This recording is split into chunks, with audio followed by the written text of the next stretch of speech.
An argument often used against the Venus project is that we don't have the technology to implement our vision, that we're basing things on science fiction. So, let's put that to bed, starting right now.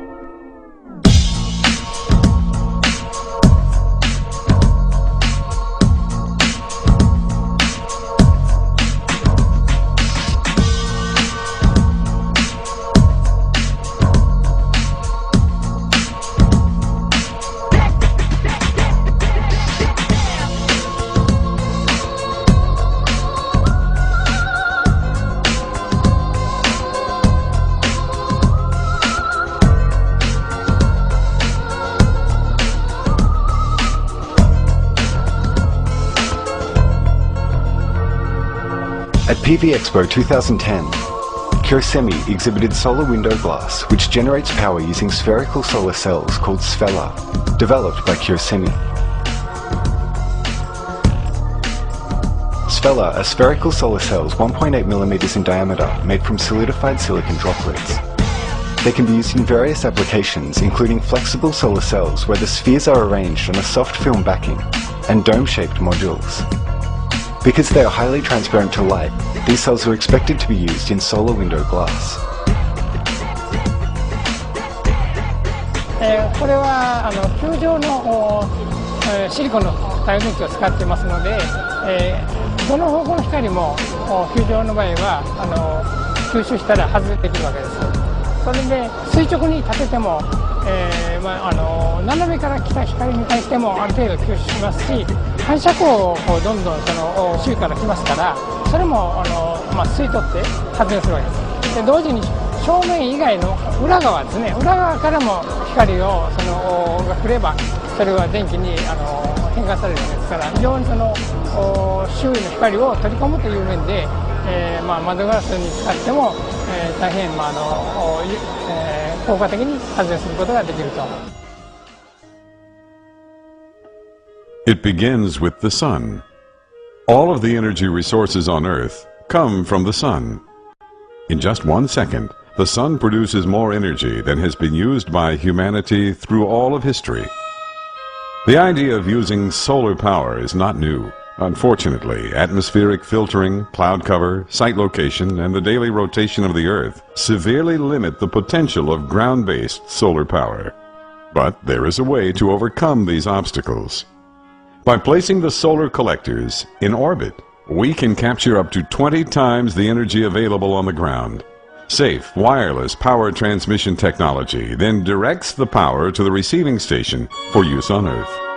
The combination of orbiting solar collector and power transmission system is called a powersat. When powersats were first envisioned, solar cells were heavy and expensive to produce. Over the past 30 years, technology has advanced to the point that powersats are now practical. The powersat is in geosynchronous orbit, so it stays in one position relative to the Earth. The electricity is transmitted through a large array of antenna elements to a receiving station on the ground. The power beam is environmentally friendly. Birds and aircraft can fly through it with no ill effects. The center of the beam has an energy density about 1/4 of that of natural sunlight. The power beam is not affected by clouds, wind, or the Earth's rotation, working equally well both day and night. The power beam is received by a large antenna array on the ground. The land beneath the receiver remains suitable for range or agriculture. The received power is conditioned, then placed on the existing grid, ready to service customers. The station you've just seen can provide power for a major metropolitan region. It does this with no moving parts, no turbines, no reactor, no radioactive material, and best of all, no fuel. It emits no greenhouse gas and needs no coal mines or oil wells. This is the future of energy. PowerSat.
Ocean Thermal Energy Conversion, OTEC, is an innovative power generation system that uses the slight temperature difference between surface layer ocean water and deep ocean water.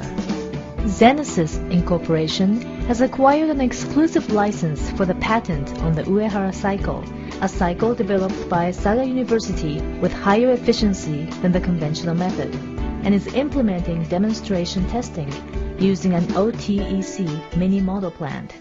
こちら、私どもゼネシスが開発しております海洋温度差発電の模型となっております。電力を得る方法として従来の火力発電や原子力発電と同じような原理を用いています。蒸気を温めることによってその蒸気でタービンを回すと。作動媒体として水ではなくアンモニアを使うことによって非常に低い温度でも発電が行われることができます。First, a mixture of ammonia and water is sent to an evaporator. There, the mixture is evaporated by the red-colored surface layer ocean water, which then rotates the mixed steam turbine to generate electricity. The mixed steam is then cooled and condensed to liquid by the blue-colored deep ocean water and then once again sent to the evaporator as recycled water. Through the repetition of this cycle, power can be continuously generated using only ocean water. The Ocean Thermal Energy Conversion System of course outputs zero CO2 emissions and can provide a stable annual supply of electricity because it is not affected by weather variations, as is the case with wind power and solar power generation systems. The OTEC system demonstrates significant potential as an ultimate power supply system for the future.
The water of the oceans of the world is almost always in motion.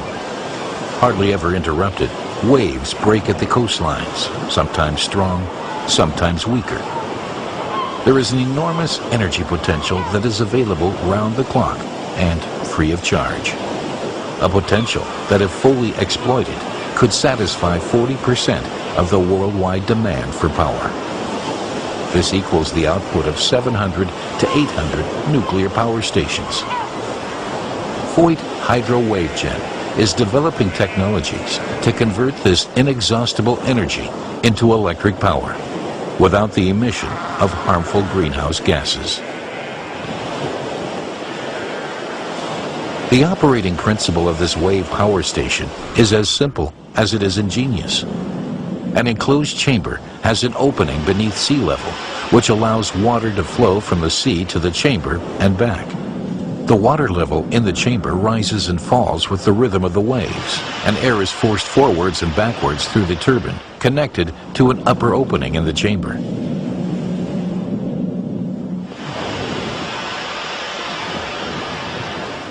As it is compressed and decompressed, the airflow has sufficient power to drive the Wells turbine. It is a feature of the Wells turbine, named after its inventor, that it is driven in the same direction by both forward and reverse airflow through the turbine. Even relatively low wave motions can generate enough airflow to keep the turbine moving and to generate energy.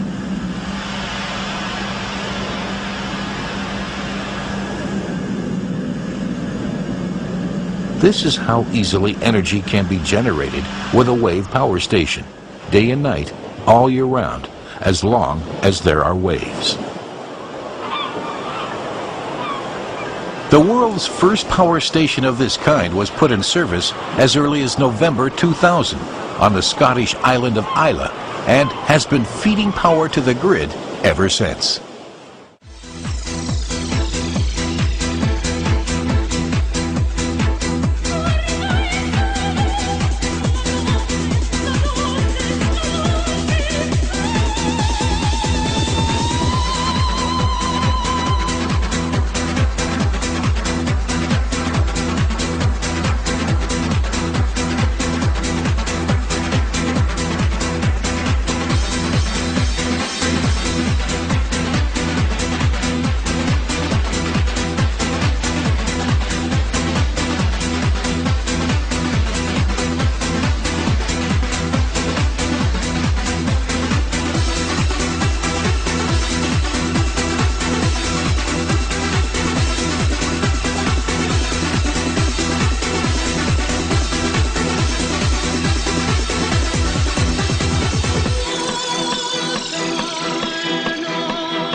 Earth, home to nearly 7 billion people.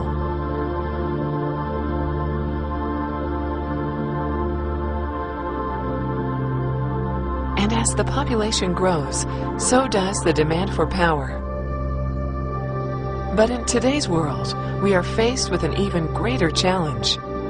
With concerns increasing over climate change, it is essential that we change the way we think about generating power. Not only to meet the increasing demand, but to do it in a way that preserves our environment for future generations. Introducing the Regeneradyne wind turbine system. For centuries, mankind has utilized the power of the wind.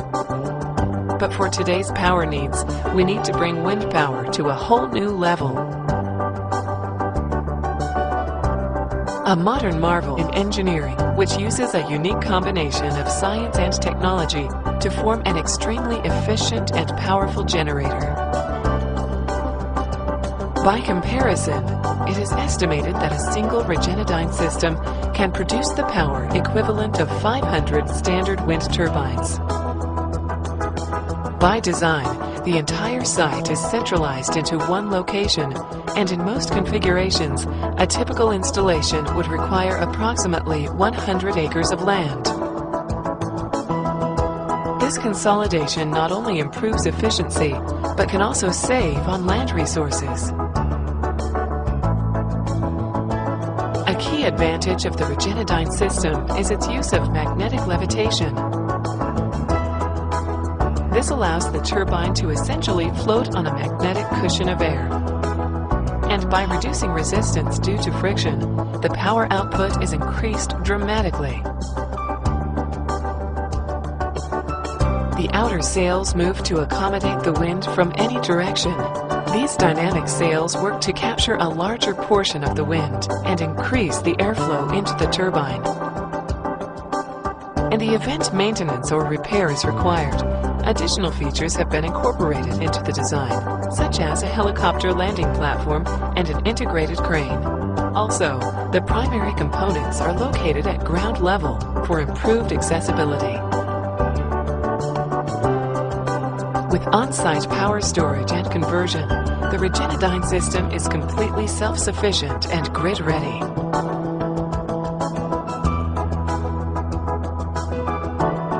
The economics of wind power have steadily improved over the years, and with the added benefit of being a domestically produced energy source, this new wind power plant competes favorably against other forms of power generation.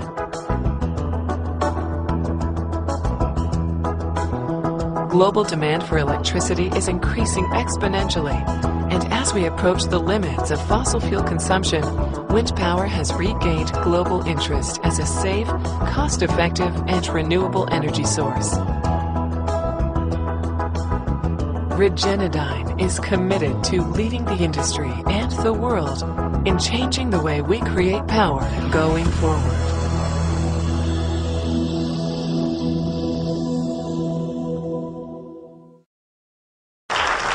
Seldom has the unveiling of a gray box the size of a parking space been surrounded by such hype. It's my baby, isn't she beautiful? But its inventor says what's inside the box can supply the world with clean, cheap energy. The core of our technology simply is sand. The sand is the raw material used to make these wafers that can make electricity. What I want to introduce to you, the Bloom Energy Fuel Cell. Bloom's fuel cell works like this. Oxygen is pumped in on one side, natural gas on the other. The two combine inside the cell to create a chemical reaction that produces electricity.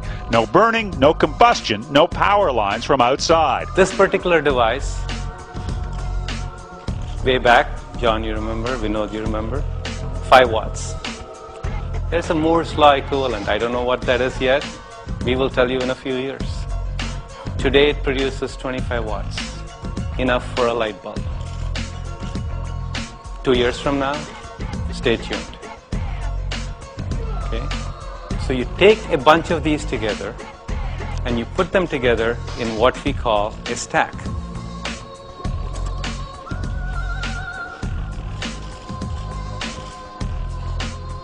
Think of this as a chip in your computer. If this were the microprocessor in your computer, this would power an average US home. 24/7, 365, all your energy needs. Average US home. So you take a bunch of these stacks, put them together in a box, about the size of a refrigerator, and that's enough to power a small Starbucks coffee shop. Take 4 of those 25 kilowatts together and put them in a box, affectionately called the Bloom box now, about the size of a parking lot. We would prefer you call it the Bloom Energy Server. About the size of a parking space.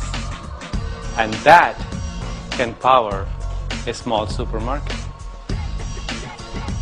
You need more power? You do exactly what you do in a data center. You have multiple servers, and as your computing need increases, you keep adding the servers. You just cluster them. You just cluster our boxes to add to the power that you need to meet your energy needs.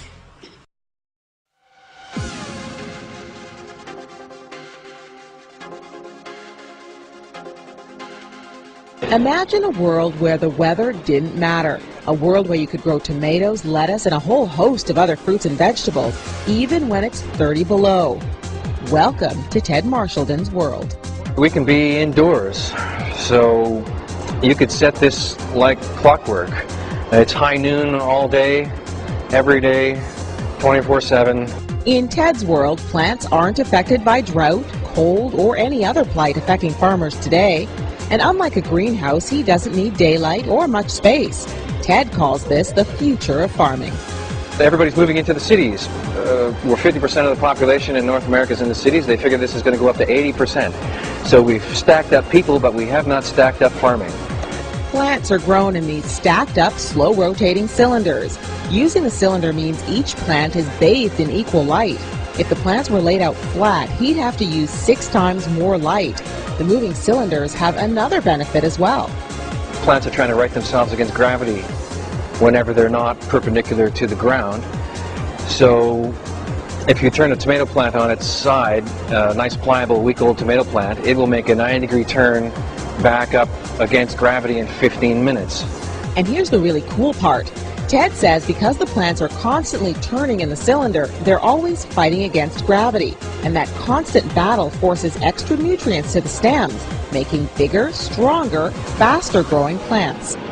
We've noticed as much as a factor 5 increase in the growth rate of the plants versus something that's just sitting stagnant, even with the same conditions.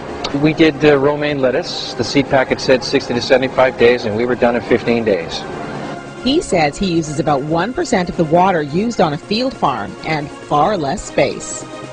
If you give me a 10-story building with an acre of footprint, my calculations are I can turn that into about 400 acres of field farm production equivalency. Ted says farmers could potentially grow fields of food anywhere.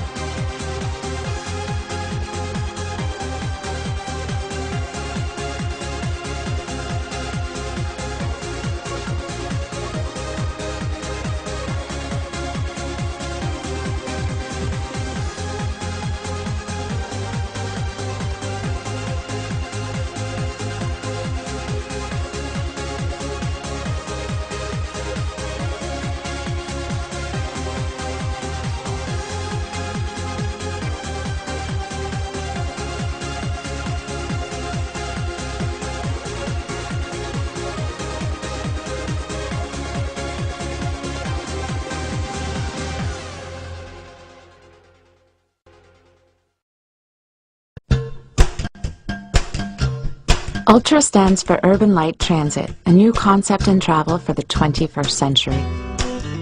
12 years in development, ULTRA brings a fresh approach to traffic congestion and pollution, responding to the needs of passengers. It's quick, comfortable, and convenient. ULTRA is an automated transit system using many 4-person, zero-emission electric vehicles. ULTRA gets you to your destination faster than a car and avoids parking hassles. ULTRA is well suited to serve offices and airports, blending in easily with modern architecture. ULTRA makes transit and carpooling more effective, connecting a single train station to 30,000 desks. Stations are on a separate track from the main track, so that stopped vehicles do not interfere with the free flow of passing traffic. With ULTRA, you don't wait for vehicles. Vehicles wait for you. Modern communications and location sensing technology allow vehicles to run at precisely controlled intervals, creating a high-capacity system. Moving smoothly and silently, the battery-powered vehicles are safe and reliable, traveling up to 3 times faster than a car. PRT allows complex transit networks, weaving tracks around buildings with tight turns, bringing transit right to the front door, placing many stations close together. Tracks don't have to go simply in a straight line. The network accommodates non-stop, point-to-point direct service to all stations every time. ULTRA stations can be located adjacent to buildings or even directly on the second floor, further increasing convenience. At high-capacity locations, ULTRA stations have correspondingly more vehicle berths and more efficient vehicle choreography.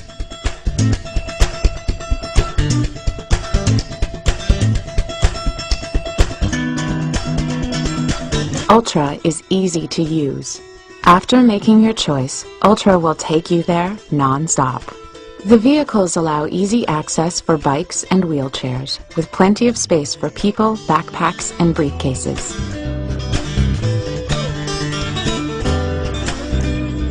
London's Heathrow Airport will host the world's first Ultra system. Construction at Heathrow has already begun.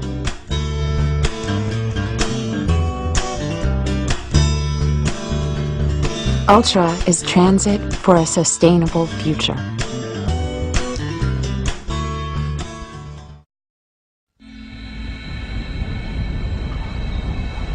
Here's a car that really puts the auto back into automobile.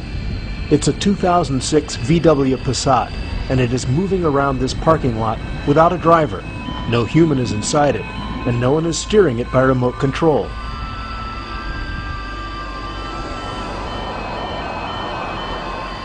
Nicknamed Junior, this robot car probes its environment with rotating laser scanners, which paint a 360-degree image of the surroundings 10 times a second. Then Junior decides for himself, using artificial intelligence software running on powerful computers, just how best to proceed along the route that has been assigned to him.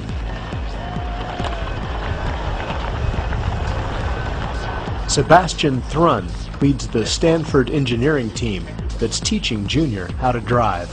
We have to build cars that can understand the world, they can understand other vehicles, sense them, perceive them, make predictions, and interact with them. So we have to understand if we come to a stop sign that the other car might be there first, it might want to go first, there are certain rules that govern regular traffic, and we have to be able to adhere to these rules. So we have to make machines that replicate human thinking in that specific domain.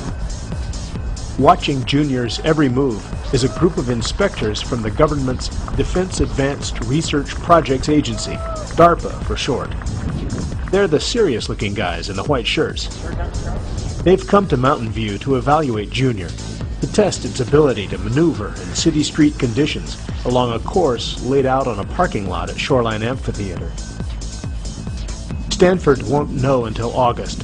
But if Junior performs to the DARPA judge's satisfaction, then the team can advance to the next round in DARPA's Urban Challenge, when, on November 3, as many as 20 robot car building teams will compete for a $2 million grand prize. For the most part, Junior ran his routes without a problem. But at one point, he simply stopped and refused to go around a parked car. Apparently, his computer brain was programmed with a little too much caution. After finishing the other tests, DARPA let Team Stanford and Junior have another go at it. Again, as he approached the parked car, Junior stopped and seemed to give the situation careful thought.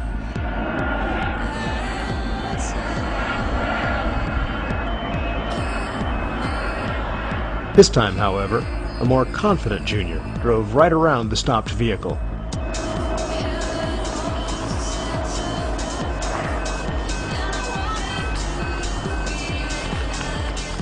After his test drives were over, Junior got rock star treatment from the media. Okay, so this is Junior. Sebastian Thrun, clearly pleased with Junior's performance, showed off the car's main features. It's equipped for driving by a computer. And the way you see this, first you see the full trunk is full of computers. We can open it for you a sec. You see a computer system where the trunk usually is. There's a big computer station here. There's a GPS system over here, a connection hub over here, a power control box over here, and this box over here is the interface to the car itself. So this box over here talks to the car and lets us, by computer, actuate things like steering, brake, and gas and throttle. Then, also important, is this perception of the vehicle. So you see down here, sensors on the wheel over here, these guys over here, slightly dusty, they are sensors, and they are able to perceive the environment and build a model inside the vehicle as to how the environment looks like. And the last important thing is when you get inside the driver's cabin, this looks very much just like a very normal driver cabin, except there's a few extra switches, and these are the switches where you go from human control to computer control. So when you flip those, the car drives itself, and you have multiple switches for things like gearbox and throttle and turn signals and so on. That all together is the car. The last thing that I can show you is called software. So what really drives this machine is not the hardware, it's the smarts that's in the computer programs, it's the artificial intelligence. And that's what this car does exceptionally well. For Stanford's autonomous vehicle team, this project is about something much more audacious than winning big prize money in the DARPA challenge. After all, that's something they've already done back in 2005. For them, it's really about building the future. I'm very confident at some point during my lifetime we're going to see cars that drive themselves. I'm going to have a button in my car that says, bring me home to my garage, I can fall asleep, it's going to drive me home, and I'm going to be better off because every year in this nation we kill something like 42,000 people in traffic accidents, mostly because of human error. If we can make cars safer, they can drive themselves, we can make blind people drive, we can make old people drive that otherwise couldn't drive anymore, children, or me when I'm fatigued or, God forbid, had a beer too much after a night in the pub. I think there's so many benefits of this technology, it's going to be really great to have.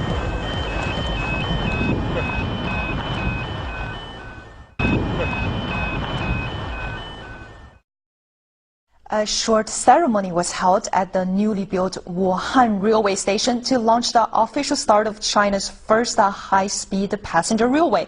The service links Wuhan, the capital city of Hubei province, in the Guangzhou, the capital city of Guangdong province, cutting travel time between the two cities from 10 hours to 3 hours. Wuhan's TV reporter Hu Li was there.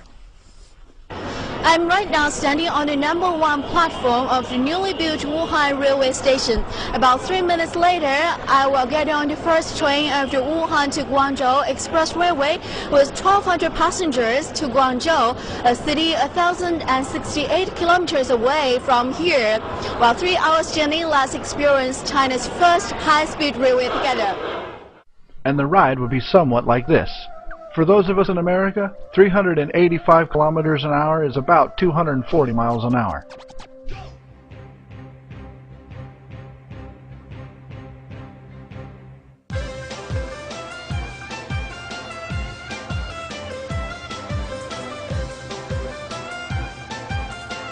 And this is about 267 miles an hour.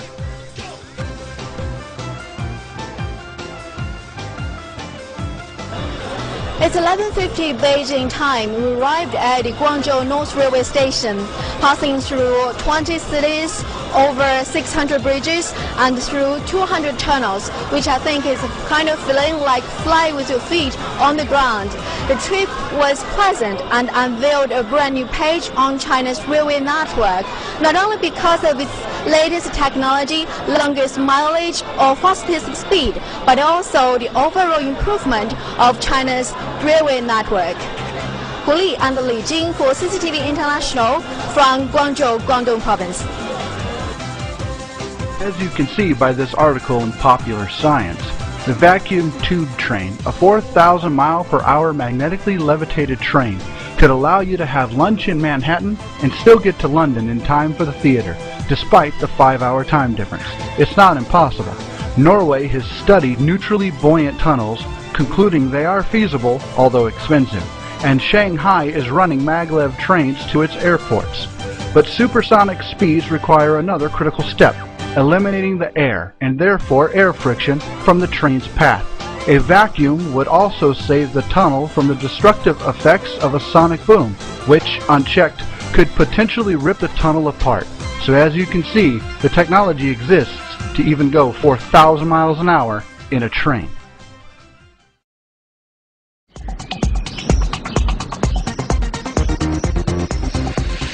This is Quebec City in Canada. It's about as French as you can get without actually being in France. If you're walking around taking in the sights, it pays to speak a bit of the language. So here goes. Mettre un pas devant l'autre. In English, that's just put one foot in front of the other, meaning the task at hand is quite simple. But for some people, even the natural act of walking can be an everyday challenge. Simon Bouchard is a 27-year-old PhD student. In 1998, he was diagnosed with cancer in his left leg. Despite a bone graft, the cancer returned, and 3 years ago, he lost his leg at the knee. Like many amputees, he now walks with the aid of a prosthetic limb, but his is unique. You see, it has a brain. Well, artificial intelligence to be exact. And it does everything his right leg tells it to do. Here's how it works. Step 1. Wireless sensors, excuse me mate, transmit information from the sound leg to the bionic leg. Step 2. That information is then processed by software embedded in here. It interprets Simon's intentions and creates movement based on the action of his sound leg. Step 3. A naturally balanced walk. Standard artificial legs, known as passive prosthetics, have limited joint movement, which simply respond to pressure placed on them. You can see in the front-on shot on the left that Simon's action is not smooth. But when Simon is wearing the bionic leg, his gait is more natural. The battery-driven motors are providing the propulsion, and the sophisticated joints provide more shock absorption. And because the bionic leg is doing all the work, there's less wear and tear where the leg joins his knee, a common and potentially serious problem with passive prosthetics. The brains behind the leg, is Stefan Bedar, founder and executive vice president of Vitcom Human Bionics. I can show here maybe the frame of the prosthesis, and more or less it's a very simple frame. For sure we have worked a lot on that because the weight of the prosthesis was a very important feature, because we wanted to achieve the same weight of a natural leg, which is around 4.2 or 4.5 kilograms. It's a two-part system. A pad in Simon's right shoe monitors movement and pressure, making up to 1,300 calculations per second. This data is collected by a sensor on Simon's right ankle, which sends the information wirelessly to software embedded in the bionic leg. Actions like walking or climbing stairs are usually repetitive ones, so the information enables the motorized bionic leg to replicate the action and the speed of the sound leg. In practice, that means Simon can tackle everyday obstacles you and I take for granted. With the other leg, I have to climb this way, one step at a time, or two. But and you'd have to pull the other leg up. Yeah, but I can do it in a normal way, like this.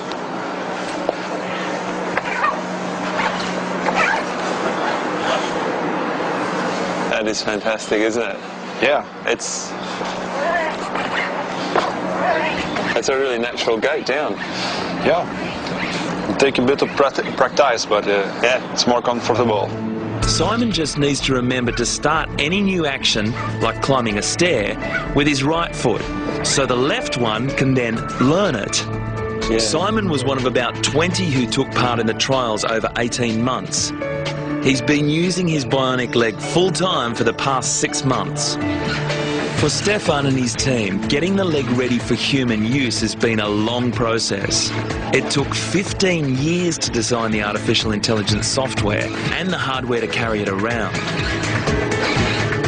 The team built this robotic simulator to help develop the most lifelike prostheses before trialling it on amputees.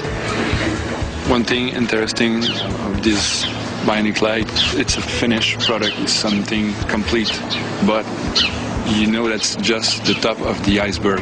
Yeah. And I'm really eager to see what she will do in the future. They're billed as the world's first bionic fingers. They've been built by British scientists. The technology really is amazing, and the folks at Touch Bionics tell me that it's only going to get better, and I can't even imagine anything more awesome than this. Eric Jones is one of the patients who've been testing them out in the trial stages. I can do things a lot faster, so I can fold laundry faster, I can pick things up and walk around, I can pick up my kid's Lego. They've been built by Touch Bionics, the same West Lothian firm which produced the bionic iLimb hand. Those fitted with the device will be able to bend, touch, pick up and point. The firm's marketing director, Philip Newman, says it has the potential to transform the lives of thousands of people with missing digits. The feedback has been fantastic. We've actually fit over 30 people now with ProDigit as a solution, and we're finding now that we've learned through the early stages of those fittings with control strategies, coverings and all of the things that you expect when you're an early stage technology, but we spend a lot of time working with patients and other clinical professionals, and we're very comfortable with the solution that ProDigit now represents. The ProDigits are custom-made and fitted onto what remains of the hand. Sensors register muscle signals from the residual finger or palm. One of the things that makes them special is their ability to grip without crushing an object. WakeMed's new Da Vinci Si HD is the latest in robotic surgery technology. The HD video provides highly accurate depth perception. Instruments that move with the physician's fingertips enable flexibility and precision during surgery. This video, taken during a training session, demonstrates the agility of the instruments and the ability to work in small spaces. Note the dime for scale. We've had 3 ENTs down here already. We just received approval from the FDA for head and neck surgery, so transoral surgery instead of a mandibulotomy, where they open the patient in their jaw. We actually do it through the mouth with no incisions. Thyroid surgery through the transaxillary approach instead of a neck incision. So those are 2 recent FDA approvals where we've had Wake faculty physicians down here looking at the system and seeing the benefits. Less invasive, obviously much less invasive than a mandibulotomy. They go home sooner, shorter hospital stay, better recovery, less pain. I mean, the list is endless about how the patient benefits. My name is Walt Hunt. I had been diagnosed with prostate cancer, and I was not waiting and watching and observing the cancer over a period of time was not an option due to the aggressive nature of the particular cancer that I have.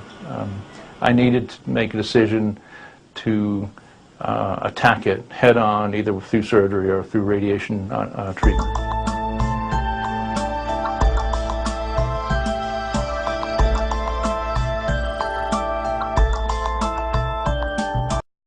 Using my thumb and index fingers to direct the robotic arms, which are about 10 feet away from me. Actually, I'm sitting about 10 feet away from the patient right now, and so using my thumb and index finger, I can direct the robotic arms to move in different directions. The advantage here is that I'm able to perform an operation with a greater degree of dexterity and a greater degree of precision than we can with open surgery. This is through very small incisions.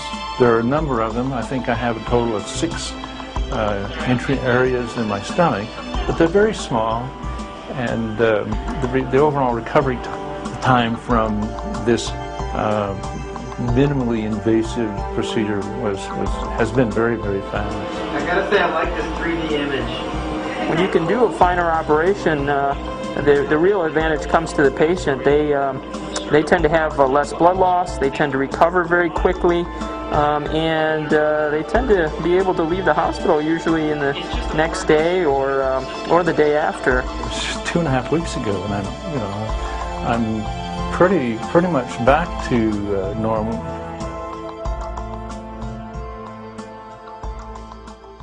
Well, robotic surgery was introduced not a long time ago, and it's standard laparoscopy that we've done before, but now it allows me to do more complicated patient cases or surgeries in a less traumatic way, so the patients can go home the same day and go back to their normal function faster and less expenses and pain for sure.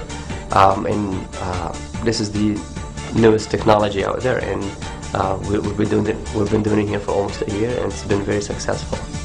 We can do hysterectomies, we can do adnexal masses, pelvic masses removal, We can do like adhesions if the patient has a lot of adhesions. Myomectomy if they have fibroids, we take the fibroids out. And pelvic floor reconstruction, something called sacrocolpotaxy. It simulates what you do in an open case with making small incisions in your abdomen. That's the biggest benefit, and patients can go home literally the same day and they'll be doing great. I had a patient once who went to Disney 10 days after her complete hysterectomy, and she was doing these roller coasters and she was doing great. So if patient were not to be exposed to robotic surgery and had simple hysterectomy like the old-fashioned, it'd be through an incision through the abdomen. So she will stay 3 days in the hospital in pain. She'll stay 6 weeks out of work in pain, and with loss of scar and complications to follow. And that would be completely avoided with doing robotic surgeries. So the next time someone says the vision of the Venus Project is science fiction, show them this video. The technology we have today is amazing. I can only imagine what it will be like in the future under the freedom of a resource-based economy. Make sure to visit the Venus Project online to learn more about how the future can be for mankind, if we only take the actions necessary to make it a reality. And join the Zeitgeist movement, the advocacy arm of the Venus Project, where citizens of the world are coming together to make this unsane world sane. Thank you.